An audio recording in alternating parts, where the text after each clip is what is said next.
पहले अपने शिव गुरु के चरणों में प्रणाम करती हूँ, मैया पार्वती के चरणों में प्रणाम करती हूँ, लीलम दीदी हरेंद्र भैया के चरणों में प्रणाम करती हूँ, सभी गुरु भाई गुरु बहन के चरणों में प्रणाम करती हूँ। मेरे प्रणाम को स्वीकार कीजिए। गुरु भाई गुरु बहन एक कथा सुनाने जा रहे हैं, कृपा करके कथा को, महादेव का कथा है, ध्यान से सुनिएगा। ध्यान से सुनने से ज्ञान मिलता है। आधी अधूरी कथा नहीं सुनना चाहिए, क्योंकि शिव गुरु का अपमान होता है। पूरा कथा सुनने से कथा के रहस्य के बारे में पता चलता है और ज्ञान भी मिलता है कि कथा में क्या बताया गया है, क्या समझाया गया, उसका ज्ञान मिल जाता है।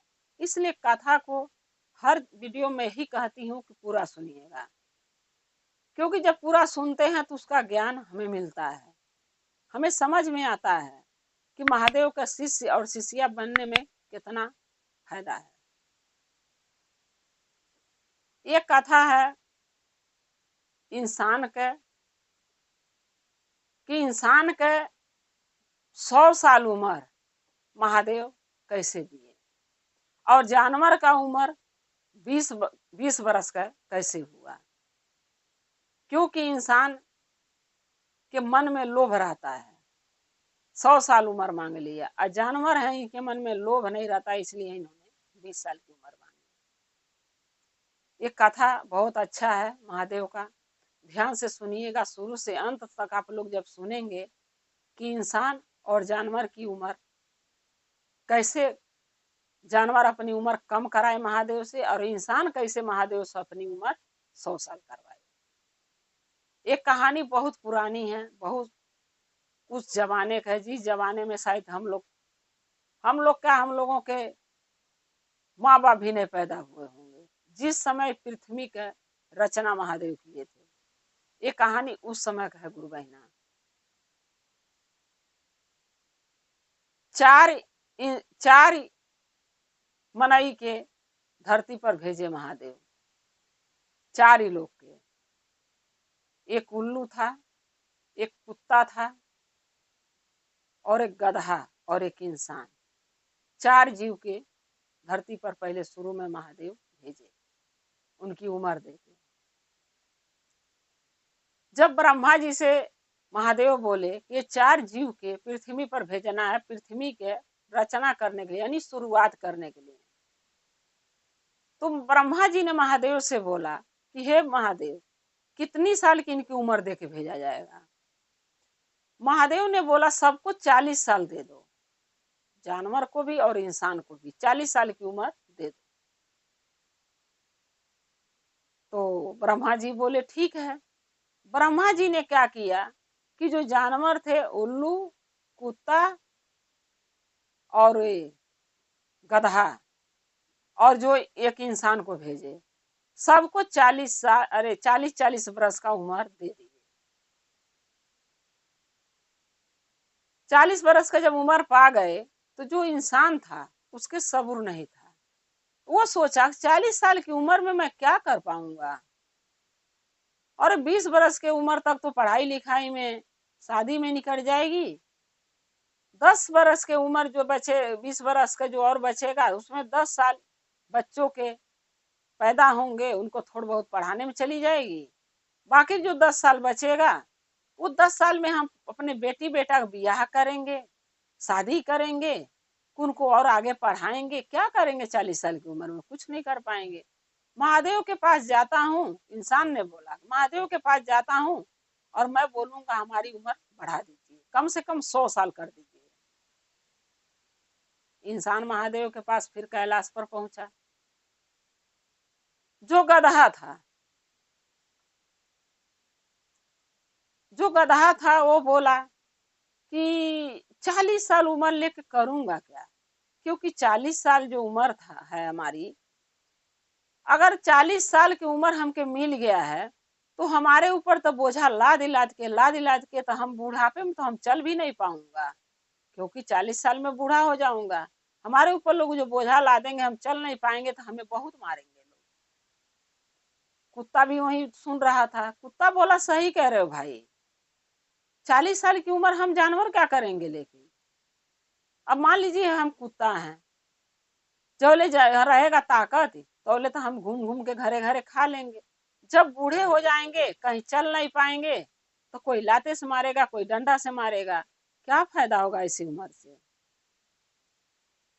उल्लू भी पहुंच गया वहीं। उल्लू भी बोला सही बात है, बुढ़ापे में ज्यादा उम्र लेके करेंगे क्या? अरे जो ताकत है तौले मैं उड़ के ये पेड़े वो पेड़े जाऊंगा, चारा चूंगूंगा खाऊंगा, और जब मेरी ताकत नहीं रह जाएगा तो मैं उड़ भी नहीं पाऊंगा, तो मेरी ये उम्र किस काम की आएगी।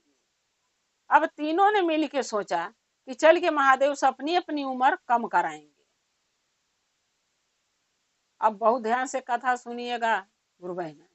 अब देखिए इंसान का अकिल ज्यादा बढ़िया था, बुद्धि ज्ञान था आकि जानवर के पास।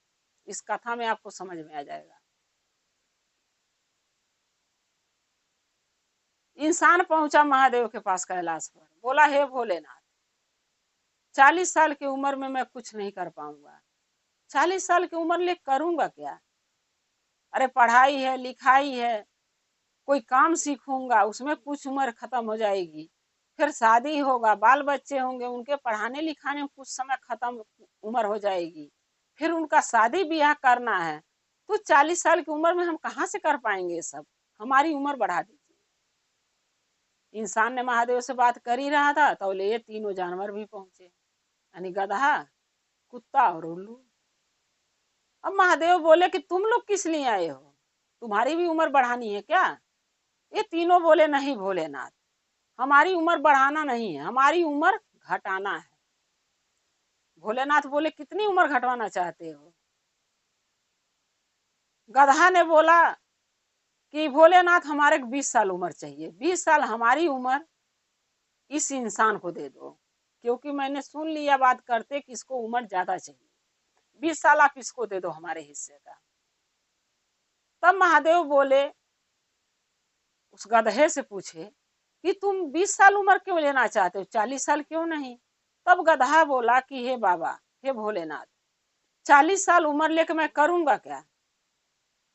20 साल तक जवान रहूंगा, 20 साल के बाद जो उम्र ढलेगी, क्योंकि हमारे ऊपर तो गधा हूं मैं, मेरे ऊपर तो बोझा लादा जाएगा, ईटा पत्थर लदेगा, तो 20 साल की उम्र तक जवान रहूंगा तो लादेंगे तो हम लेके ढो लूंगा, कपड़ा लत्ता जो भी लदेगा हमारे ऊपर। 20 साल के बाद उम्र हमारे घटने लगेगी, 40 साल जाते जाते होते होते मैं बूढ़ा हो जाऊंगा। अब बूढ़ा होने के बाद जब हमारे ऊपर लोग लादेंगे हम चल नहीं पाऊंगा तो हमें मारा जाएगा। इससे अच्छा मार खाने से अच्छा है कि 20 साल की उम्र दीजिए ताकि मैं जवान रहूं, जिसके भी घर रहूं उसका काम करता रहूं, हमारे ऊपर बोझा मैं लाद के ढोता रहूं। अब 20 साल पूरा होगा तो मैं मर जाऊं चलते फिरते, ताकि किसी का मार नहीं खाना पड़े। महादेव बोले गधा तो बड़ा समझदार है, मुस्कुराए और 20 साल उम्र जो था गधे का वो इंसान को दे दिए। अब इंसान 20 साल उम्र पाके बहुत खुश हुआ कि 40 से 20 और मिल गया, 60 हो गया। फिर इंसान सोचने लगा देखता हूँ और ये भी दोनों दे देते तो 20-20 साल ले लूंगा। और फिर उसके बाद कुत्ता बोला हे भोलेनाथ हमारी भी उम्र 20 साल कर दीजिए। तब महादेव बोले तुम क्यों उम्र 20 साल कराना चाहते हो, तुम्हें क्या दिक्कत है? तब कुत्ता बोला देखिए भोलेनाथ जब तक मेरे हाथ पर चलेंगे जल्दी इंसान खाना तो हमें देंगे नहीं, कहीं जूठा उठा गिरा रहेगा, कोई हाथ धोया रहेगा, कोई पन्नी में खा के, चाहे कोई दोना में खा के, चाहे कोई प्लेट में खा के, पतरी में खा के फेंका होगा, वही चाट के हमें जीना है। 20 साल तक तो हमारा जवान रहेंगे हम, तो हम कहीं भी जाके खा सकते हैं, खोज के अपना पेट भर सकते हैं। 20 साल के बाद जब हम बूढ़े हो जाएंगे तो हम चल फिर नहीं पाएंगे, तो हम जब कहीं चल ही नहीं पाएंगे तो हम खाएंगे कहाँ से? और जब खाएंगे नहीं तो हम रगड़ रगड़ के जिंदगी घुट घुट के मरेंगे। इससे अच्छा है कि दुख हो कष्ट उठाने से अच्छा है कि 20 साल की जिंदगी दीजिए ताकि 20 साल में हम मर जाए, बुढ़ापे की जरूरत ही नहीं पड़े, कष्ट आए नहीं ज्यादा। महादेव फिर मुस्कुराए बोले ये भी बहुत समझदार है। वो 20 साल उम्र कुत्ते का फिर महादेव दे दिए वो इंसान को। इंसान 20 साल उम्र और पाके बड़े खुश हुआ कि चलो 40 से 60 हुआ और 60 से 80 हो गया उम्र। अब वो खुशी मना रहा था उम्र बढ़ने की। इंसान को समझ में आया कि गधा और कुत्ता दोनों बेवकूफ है, अपनी उम्र हमें दे रहे हैं महादेव से मांग कही कही के, क्योंकि उनको उम्र लेकर रहते 40 साल तो ढेर दिन जीते। लेकिन वो कहते हैं ना, गुरु भाई ने अपने अपने समझ का फेरा। फिर उल्लू बोला कि महादेव मेरी भी उम्र 20 साल कर दीजिए। फिर महादेव बोले क्यों 20 साल तुम कराना चाहते हो? उल्लू ने बोला कि देखो बाबा भोलेनाथ, 20 साल की उम्र में मैं जवान रहूंगा, 20 साल के बाद उम्र हमारे घटती जाएगी, और जब 20 साल के बाद उम्र घटेगी, जो ले जवान रहूंगा तब ले ये पेड़े वो पेड़े उड़ूंगा, बैठूंगा, अपना चारा घास चूंगूंगा, खाऊंगा, जीऊंगा। अब 20 साल के बाद जब उम्र घटने लगेगी तो मेरे पास वो शक्तियां नहीं रहेगा कि किसी पेड़ पर मैं उड़ के जा सकूं, चाहे किसी के छप्पर छानी पर बैठ के कुछ खा सकूं। तो जब मैं उड़ ही नहीं पाऊंगा, शक्ति ही नहीं रहेगा, ताकत ही नहीं रहेगा, तो मैं 40 साल उम्र ले करूंगा क्या? इसलिए 20 साल का उम्र दीजिए, ताकि 20 साल की उम्र में अपना जिंदगी में हंसी खुशी बिता सकूं। महादेव फिर मुस्कुराए कि उल्लू भी बहुत होशियार निकला, ये भी समझदार है, इसको भी पता है कि बुढ़ापा जब आता है तो बहुत दुर्गत होती है। महादेव बोले ठीक है, फिर उसका भी, उल्लू का भी 20 साल उम्र दे दिए इंसान को।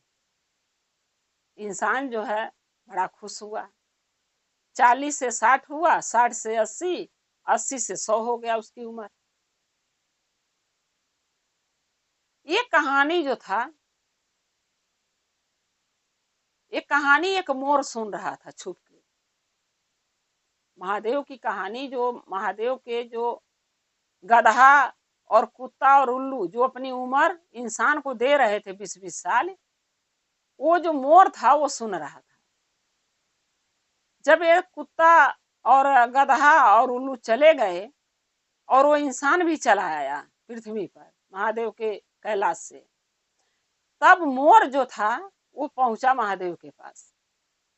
तब मोर पूछा कि हे भोलेनाथ, ये कहानी मेरे समझ में नहीं आई, आपने 40-40 साल सबको उम्र दिया, लेकिन ये तीनों उम्र आपके से कम क्यों कराए आके, और इंसान उम्र से आपसे बढ़वाया क्यों उम्र, ये बताइए हमें। तो महादेव बोले कि तुम्हें कैसे पता? तब मोर ने बोला कि हे भोलेनाथ, हम भी उम्र ही घटवाने आ रहे थे, क्योंकि 40 साल आप हमें भी दे दिए थे। लेकिन तो जब ये सब सुना तो इंसान के 100 साल मांग रहा था, उसका 100 साल मिल गया उम्र, तो मैं नहीं आगे बढ़ पाया कि आप हमारी उम्र तो किसी को देंगे ही नहीं। महादेव बोले सही बोल रहे, सोच रहे हो, क्योंकि इंसान 100 साल के मांगा, उसको 100 साल की उम्र मिल गई। अब तुम्हारी उम्र में किसी को नहीं दे सकता, तुम्हें 40 साल अपनी जीवन बिताना पड़ेगा। तब मोर ने बोला कि भोलेनाथ, ये रस कहानी के रहस्य के बारे में बताइए हमें। तब महादेव उस मोर को बोले कि देखो, जो एक गधा था, कुत्ता था, उल्लू था, इनको समझदारी था, क्योंकि बुढ़ापे में बहुत दुर्गति होता है, चाहे वो इंसान हो और चाहे जानवर हो। जब ले ताकत रहता है उसका जिंदगी बीतता है, और जब बुढ़ापा आता है तो बहुत सांसत होता है।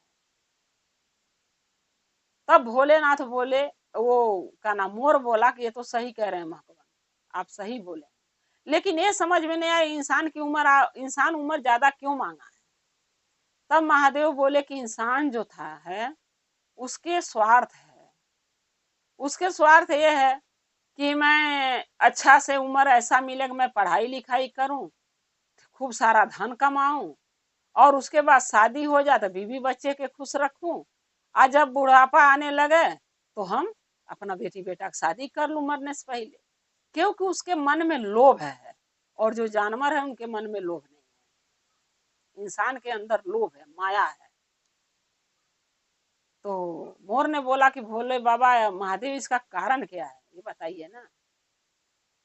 तब महादेव बोले कि देखो, इंसान का 40 साल मैंने उम्र दिलवाया था, इसलिए कि 40 साल में इंसान 40 साल तक जवान रहेगा।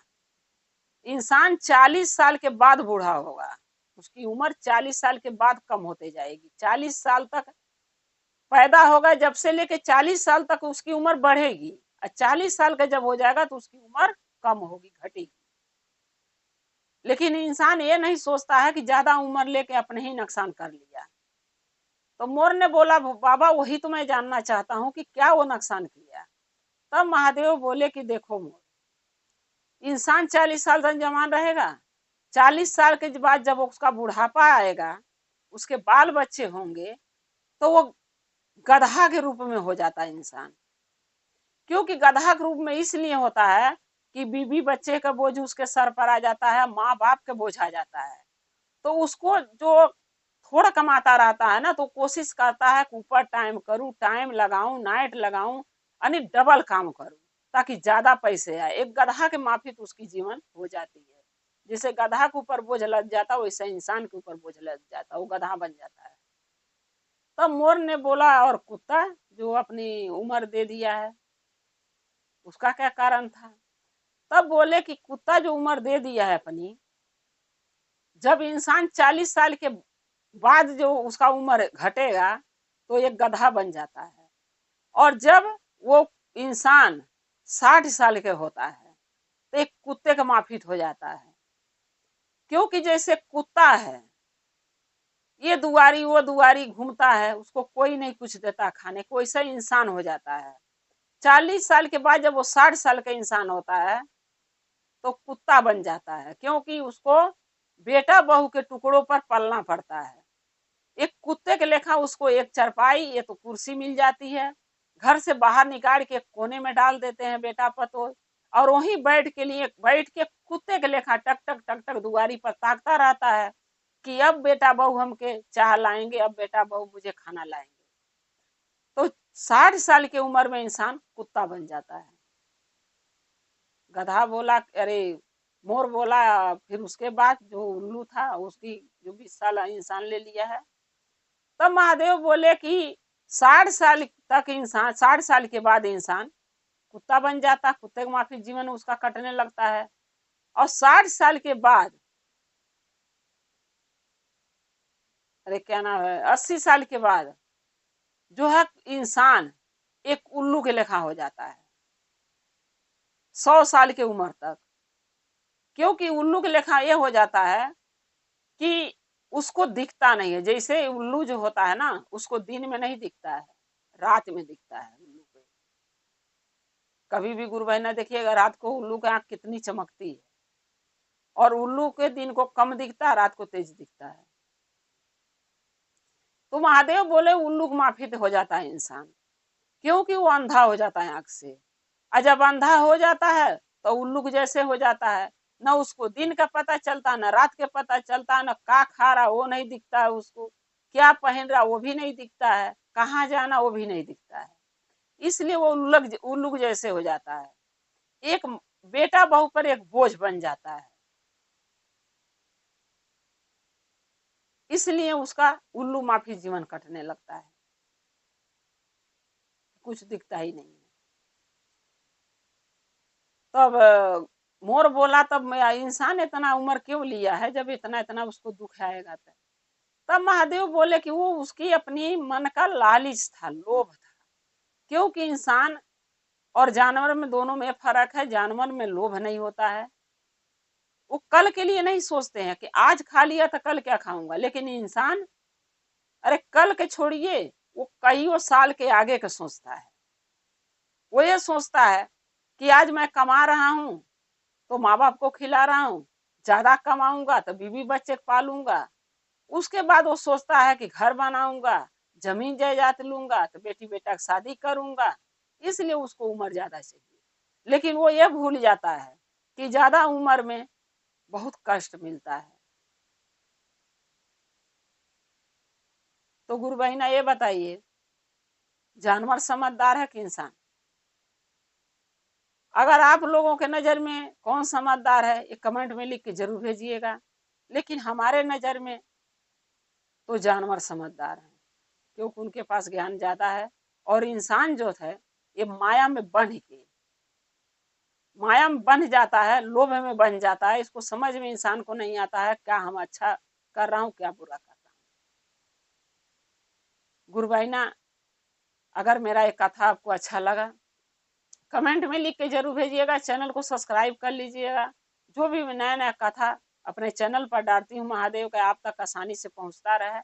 आप हमारे कथा को ऐसे ही देखते रहें, अपना प्यार अपना दुलार देते रहें। हम और आप शिव परिवार से ऐसे ही जुड़े रहें। हर हर महादेव, घर घर महादेव। महादेव की दया और कृपा सभी भक्तों पर सदा बना रहे। शिव गुरु सदा आप लोग के साथ रहे। जय शिव गुरु महादेव। पहले अपने शिव गुरु के चरणों प्रणाम करती हूँ, मैया पार्वती के चरणों प्रणाम करती हूँ, लीलम दीदी हरेंद्र भैया के चरणों प्रणाम करती हूँ, सभी गुरु भाई गुरु बहन के चरणों प्रणाम करती हूँ। मेरे प्रणाम को स्वीकार कीजिए। गुरु भाई गुरु बहना एक कथा सुनाने जा रही हूँ महादेव के। कृपा करके ध्यान से सुनिएगा। ध्यान से सुनने से ज्ञान मिलता है। आधी अधूरी कथा नहीं सुनना चाहिए, क्योंकि शिव गुरु का अपमान होता है। पूरा कथा सुनने से कथा के रहस्य के बारे में पता चलता है और ज्ञान भी मिलता है कि कथा में क्या बताया गया, क्या समझाया गया, उसका ज्ञान मिलता है। इसलिए कथा को हमेशा आप लोग पूरा सुनिएगा ताकि ज्ञान मिल सके।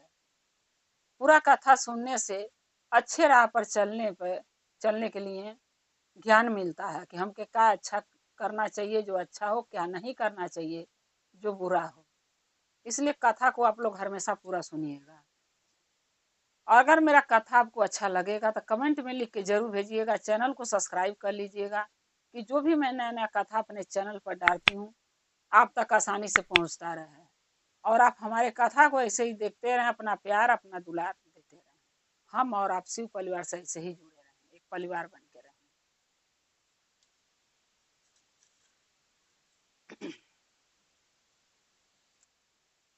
एक गांव था। उस गांव में एक अहिर रहते थे। अहिर जिनको ग्वाला भी लोग कहते हैं। तो पहले के जमाना में गुरुबहिना जो ग्वाले थे, अहिर जो थे रहते थे, गैया भैंसिया उनके पास ज्यादा रहती थी। रखते तो सभी कोई थे लेकिन उनके पास कुछ ज्यादा रहती थी। तो ग्वाला जो थे अहिर, उनके एक लड़का था। एक लड़का था। वो लड़का जो था सब लड़कन के साथ अपना भैंस चराने जाता था, गाय चराने जाता था। जहाँ गाय चराने जाते थे सब, वहाँ एक महादेव का मंदिर था। और मंदिर से कुछ दूर पे एक बेल का पेड़ था। तो सारे बच्चे जो थे बेल के पेड़ के लगे खेलने जाते थे। वहां पर पत्ता बहुत बेल का जमा था। एक दिन क्या किए, वो अहिर का जो लड़का था वो पत्ते को हटाने लगा कि हटा के साफ करके और यहाँ बैठ के खेलेंगे। वहां पर एक शिवलिंग मिला उसको। एक शिवलिंग मिला। शिवलिंग मिला तो वो सोचा कि पत्थर है।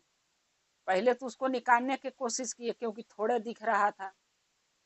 नहीं निकला तो डंडा मार मार के तोड़ने लगे कि तोड़ के निकालेंगे। ऐसे करते करते जब भी ये बच्चे अहिर के लड़का और भी बच्चे ग्वाले के जो आते थे भैंस गाय चराने, वो सब ऐसे ही रोज उसको महादेव के एक डंडा दो डंडा ऐसे ही मारते थे कि इसको तोड़ के बाहर निकालेंगे। ऐसे करते करते एक दिन क्या हुआ, तो शिवलिंग के जो महादेव का था वो ऊपर के सर फट गया। ऊपर का शिवलिंग जो गोल था वो फट गया। और उसके बाद ये बच्चे जो हैं छोड़ दिए। सोचे अब तो टूट गया, जाने दो, अब क्या हुआ, क्या है क्या नहीं है। इनको नहीं पता था कुछ शिवलिंग। क्या किए कि उसको फिर पत्ता से सब तोप दिए। तोप के अपना ऐसे रोज आते थे, चराते थे गैया भैंसिया और चले जाते थे। तो जो मंदिर था महादेव का उसमें एक पुजारी रहते थे। एक पुजारी रहते थे। तो एक दिन पुजारी जो है उसी रास्ते जा रहे थे। कहीं जा रहे थे तो उस मंदिर जो शिवलिंग था उसमें से आवाज आया कि मुझे बचाओ, मेरा सर फट गया है, खून निकल रहा है, कोई मलहम पट्टी दवाई कर दो। पुजारी ने इस बात का ध्यान नहीं दिया, घरे चला गया। घूम के ताके कहीं कुछ दिखा नहीं, चले गए। जब पुजारी रात को सोए अपने घर पे तो महादेव सपने में आए। बोले कि बेल के पेड़ के नीचे एक मेरा शिवलिंग है जो बच्चों ने मार मार के फोड़ दिया है और मेरे सर में बहुत दर्द हो रहा है और वो जो शिवलिंग फूट गया है उसको गाय के घी ले आके और उसको जोड़ दो, ताकि मैं फिर पहले जैसे हो जाऊं और मेरा दर्द खत्म हो जाए। जब सपना में पुजारी ये बात सुने और महादेव का सपना देखे, सुबह अपनी पत्नी से बोलने लगे, बोले कि महादेव सपने में आए थे, ऐसे ऐसे बोले हैं। उनकी पत्नी बोली कि क्या तब क्या करेंगे आप? पुजारी ने बोला कि छोड़ो, जाने दो, क्या पता मेरा वहम हो, मंदिर जा रहा हूं। फिर पुजारी मंदिर चले गए। फिर दूसरे दिन जब पुजारी आके घर पर सोए, फिर सपना में यही बात देखे। तब सुबह अपनी पत्नी से पुजारी बोले, यानी पंडित जी, कि देखो न, आज भी सपना में वही देखा हूँ, मुझे लग रहा महादेव के चोट लगी है, उनको दर्द हो रहा है। आज जहाँ जगह बता रहे हैं वही जगह चल के देखते हैं। जब वहां जाके महादेव के पुजारी जो थे पंडित जी अपने पत्नी के साथ जब वो बेल के पेड़ के नीचे गए, तो जाके देखे पत्ता ढका हुआ है, पत्ता वत्ता हटा के लगे साफ करने। तब वहां उनको शिवलिंग दिखी, क्योंकि थोड़ा दिख रही थी ऊपर का हिस्सा। अब पुजारी ने यानी पंडित जी ने क्या किया कि पत्ता साफ करके नदी से एक लोटा जल भर के लाए, वहां लीप उप के साफ कर दिए। और साफ करने के बाद जो है अपनी पत्नी से बोले कि घर से थोड़ा देसी घी ले आओ गाय के। लेके गई और कहा कि ये पंडित जी जहाँ फटा फूटा था, सर फट गया था शिवलिंग, वहां पर क्या किए कि गाय के घी लगा दिए और लगा के चिपका दिए। खून जो निकल रहा था वो बंद हो गया। जब बंद हो गया तो पंडित जी क्या किए कि प्रतिदिन अब वहां पूजा पाठ करने लगे। धीरे धीरे लोग के पता चला कि भाई मंदिर में पूजा पाठ लोग नहीं कर रहा, क्या बात है, सभी लोग बेल के पेड़ के लगे चले जाते हैं जल चढ़ाने। अब गांव वालों को धीरे धीरे जैसे पता लगा, सबने देखा कि सही बात ही है। अब पंडित जी से लोग पूछने लगे कि आपको कैसे पता कि यहाँ था? तो पंडित जी बोले, महादेव मुझे सपने में आए थे और ऐसे ऐसे बोले हैं कि बच्चों ने मेरा सर फोड़ दिया है और मुझे दर्द हो रहा, गाय के घी से मेरा सर जोड़ दो ताकि मैं पहले जैसे हो जाऊं। सो देखो ना, जोड़ दिया हूँ। एकदम जैसे गुरुबाइना जोड़ दिए थे ना, तो पता नहीं चल रहा था वो शिवलिंग टूटा हुआ है कभी भी, एकदम बराबर हो गया था। लेकिन गांव वाले तो गांव वाले हैं गुरुबाइना, क्योंकि वो जल्दी किसी पर भरोसा नहीं करते हैं। क्योंकि सच्ची जो घटना होती है ना, उस पर लोग भरोसा नहीं करते हैं। अभी झूठी कहानियां सुना दो तो लोग मान जाते हैं कि हाँ सही बात है। पंडित जी के बाद कोई नहीं माना। बोला, पंडित जी तुम झूठ बोलते हो, तुम्हें कमाने खाने का एक रास्ता मिल गया है। मंदिर में चढ़ावा चढ़ता था, उससे आपका पेट नहीं भरा, तो बेल के पेड़ के नीचे भी कहानियां बनाने लगे। तो पंडित जी बोले, नहीं मैं सच बोल रहा हूँ। सब बोलने लगे कि कहाँ दिख रहा कि कहीं टूटा हुआ है, कहीं तो करेक्ट दिख ही नहीं रहा शिवलिंग में, और आप कह रहे हो कि टूटा हुआ था। क्योंकि इतना बराबर हो गया था, किसी को पता नहीं चल रहा था कि ये कहीं से टूटा था। पुजारी ने बोला, कोई बात नहीं भाई, अगर विश्वास नहीं मानते हो तो कोई बात नहीं। पुजारी क्या किए, पूजा पाठ मंदिर में आ करते थे, फिर वहां भी जाते थे। पुजारी ने जो चंदा बिटूरा था उससे छोटा एक मंदिर बना दिए बेल के पेड़ के नीचे, और यहाँ इस मंदिर में भी और वहां भी पूजा पुजारी रोज करते थे। अब पुजारी एक ही चीज कहते थे कि हे बाबा हमें दर्शन दीजिए, क्योंकि जो आपकी सर शिवलिंग फूटा था हमने जोड़ दिया, पता नहीं चल रहा। गांव वाले इस चीज का विश्वास नहीं कर रहे हैं, सोच रहे हैं कि लालच के मारे दूजू जगह मंदिर बना के पुजारी कमा के खा रहा है। बाबा हमें दर्शन दीजिए, सच्चाई लोगों के बताइए, और यहाँ जागृत होखिए, ताकि गांव वालों का भला हो सके। जो गरीब हैं, दुखिया हैं, परेशान हैं, उनका दुख दूर कीजिए बाबा। धीरे धीरे महादेव जो है मैया पार्वती के साथ वहां प्रकट हुए। जब प्रकट हुए तब वो पुजारी देखा तो उनको चरणों में गिर गए, पति पत्नी दोनों, बीवी भी थी वहां पे, गिर गए महादेव से। महादेव बोले कि पुजारी पंडित जी तुम्हारे भक्ति से मैं बहुत खुश हूँ, बोलो हमें क्यों याद किया, जो तुम्हें कुछ बात करनी है तो बताओ। तब पंडित जी बोले कि हे भोलेनाथ, आप हमें सपने में आए, आपको चोट लगा था, आपने हमें आके सपने में बताया कि मुझे चोट लगा, मेरे सर से खून निकल रहा है और हमें दर्द हो रहा है, गाय के घी ले आके हमें हमारा सर को जोड़ दो। हमने वो किया और आपका सर ऐसे जुड़ गया है कि पता ही नहीं चला कि कभी टूटा था शिवलिंग। लेकिन जो गांव के लोग हैं इनको मैं कहाँ से समझाऊं, ये हमारी बात नहीं मान रहे, हमके लालची कह रहे हैं कि पंडित जी एक मंदिर में इसका पंडित जी का पेट नहीं भरता था, दूसरा मंदिर बना लिए ताकि यहूं को चढ़ावा वहूं को चढ़ावा भक्त चढ़ाएंगे, ये सब लेके खाएंगे। इसलिए मैं चाहता हूं कि आप सबको गांव वालों के दर्शन दीजिए और सबको यकीन दिला दीजिए कि मैं झूठ नहीं बोल रहा। महादेव बोले ठीक है, कल सबको बुलाना, मैं दर्शन दूंगा और जो आपके ऊपर अकलंक लगा है कि आप दूधू को मंदिर खोल के चढ़ावा खा रहे हैं, तो आप वहां बोल देना, मैं दर्शन दे दूंगा। बोले पुजारी यानी पंडित जी बोले ठीक है। बियाना भाई गांव वाले के पंडित जी बोल दिए कि आज महादेव दर्शन देंगे, और जो बोलेंगे जो मैं बोल रहा था वही महादेव बोलेंगे, आप सुन लो आके। सबने जुटा। उसके बाद जो है कि महादेव से फिर पुजारी गुजारिश किए कि हे भोलेनाथ दर्शन दीजिए और जो सच है वो बताइए। महादेव गांव वालों के दर्शन दिए और सारी सच्चाई बता दिए कि पुजारी सच बोल रहा है, पुजारी की गलती नहीं है। हम इस पेड़ के बेल के पेड़ के नीचे थे और पत्ता से ढका हुआ था शिवलिंग, और सब बच्चे ग्वाले के जो भैंस गाय चराने आते थे उन्होंने एक दिन साफ किया यहाँ पर। जब हमारे शिवलिंग देखा तो उनको समझ में नहीं आया, सोचे पत्थर है, उखाड़ने लगे, नहीं हम बाहर निकले तो ईटा मार मार डंडा मार मार हमके तोड़ दिए।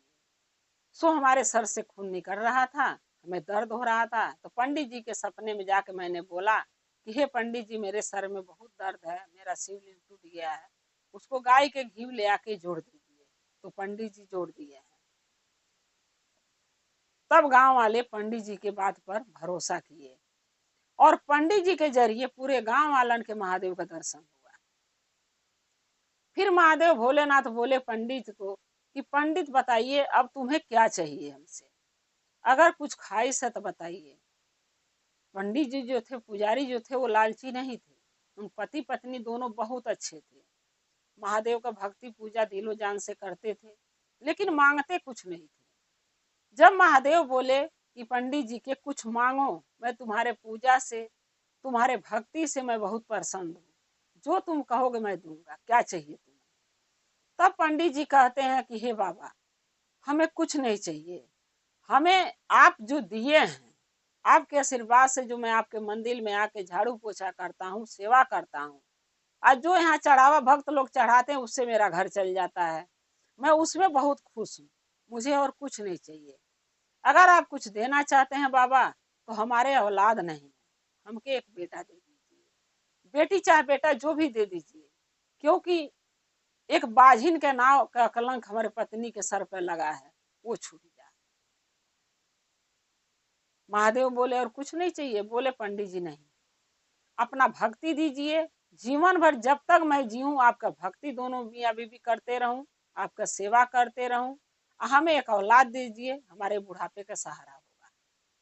महादेव पंडित जी को आशीर्वाद दिए, पति पत्नी के दोनों के, पंडित पंडिताइन के, कि जाओ आज से 9वें महीने तुम्हें औलाद का प्राप्ति होगा। 9 महीने के बाद पंडित जी के पत्नी के औलाद हुआ, पंडित जी बाप बन गए, उनकी बीवी पत्नी जो थी वो माँ बन गई, एक पुत्र खूब सुंदर सा हुआ, और पुत्र भी जो हुआ वो भी माँ बाप के बहुत कहा हुआ मानता था, और वो भी महादेव का भक्त निकला। क्योंकि जब माँ बाप अच्छे कर्म बच्चा पेट में रहता करते हैं ना, तो अच्छे कर्म का प्रभाव बच्चों पर भी पड़ता है। इसलिए जो है लड़का भी बहुत महादेव का पुजारी बना। जब पंडित पंडिताइन थे महादेव का सेवा किए, उनके गुजर जाने पर जो पंडित जी का लड़का था, महादेव का दिया हुआ आशीर्वाद, वो मंदिर में पूजा पाठ करने लगा। तो गुरु बहिना इसीलिए कहते हैं कि देखिए देर सवेर भगवान के घर में देर है, अंधेर नहीं। देर भले महादेव लगाते हैं धन देने में, औलाद देने में, अच्छा कुछ भी देने में थोड़ा देर जरूर लगता है, लेकिन मिलता है जरूर। जब हम सच्चे मन से कुछ भी कोई भी चीज करना चाहते हैं तो उसका फल जरूर मिलता है। इसीलिए मैं यही कहूँगी गुरु बहिना कि जो गुरु बहिना नाव का घोषणा नहीं कराई हैं, महादेव के अपना गुरु नहीं बनाई हैं, उनका शिष्य नहीं बनी है, शिष्या नहीं बने हैं, वो गुरु भाई गुरु बहिना से यही कहूँगी कि आप महादेव के नाव का घोषणा कराइए और महादेव का शिष्य शिष्या बन के महादेव के कार्य में लग जाइए। जब भी आपको समय मिले आप 3 सूत्र कर लीजिए। अगर आपको 3 सूत्र नहीं आता है तो आप लिख के कमेंट में जरूर भेज सकते हैं, ताकि मैं आपको 3 सूत्र करने के बता दूं और ना कर घोषणा कर दूं। गुरु भाई गुरु बहिना, अगर मेरा एक कथा आपको अच्छा लगा तो कमेंट में लिख के जरूर भेजिएगा। चैनल को सब्सक्राइब कर लीजिएगा। जो भी नया नया कथा मैं अपने चैनल पर डालती हूँ आप तक पहुँचता रहे। आप हमारे कथा को ऐसे ही देखते रहें, अपना प्यार अपना दुलार देते रहें।